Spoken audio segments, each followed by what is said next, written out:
It's Friday, July 12th, and when it's Friday, you know what that means. Time for Comics Forever.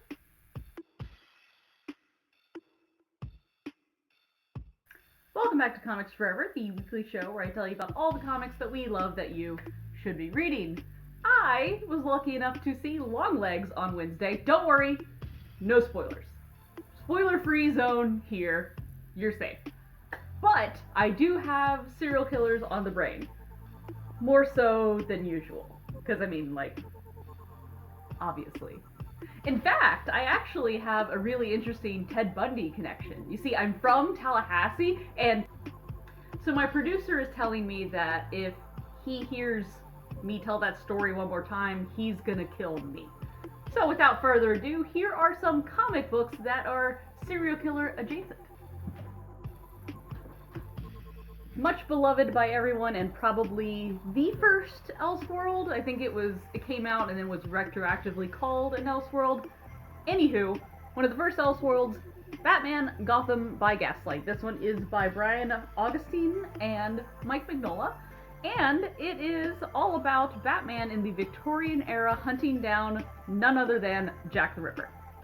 It's great. It's a perfect, Elseworlds. It's Batman in a completely different setting, but it's all the same hallmarks of Batman that you know and love, and it's about Jack the Ripper, so it's great.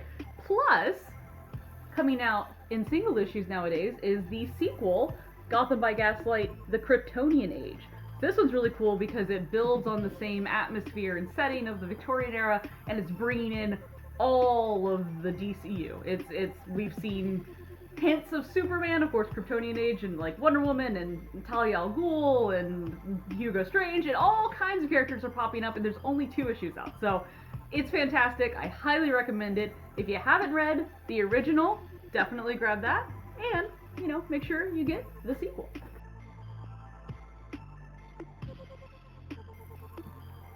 Stray Dogs by Tony Fleecs and Trish Forstner is a modern classic. It's so good. It's essentially about a bunch of cute little cuddly puppy dogs that were all strays that were taken in by this serial killer. He's a serial killer.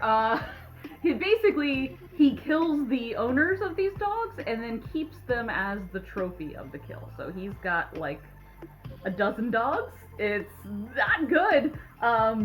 But it's really cool because the art in this is very Disney-esque. It has that cute and almost like Bambi, All Dogs Go to Heaven kind of art style. So the juxtaposition between that and the content is wild. If you loved Beneath the Trees Where Nobody Sees, this is another one that is right up your alley. This kind of started it. This came out first.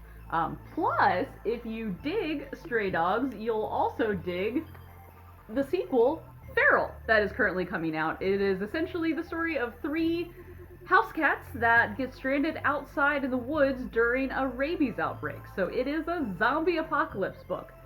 Super good. Homeward Bound with zombies. So come on, man. It doesn't get any better than that. So check out Stray Dogs and the sequel, Feral. That is it for this week's Comics Forever. Thank you for joining me.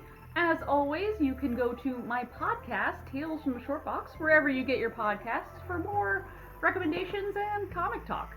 You can also go to bravenewworldscomics.com to buy anything in store, including all the stuff I just mentioned.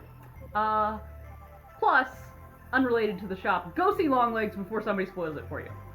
I'm not joking around, guys. It rules. And until next Friday, Comics Forever.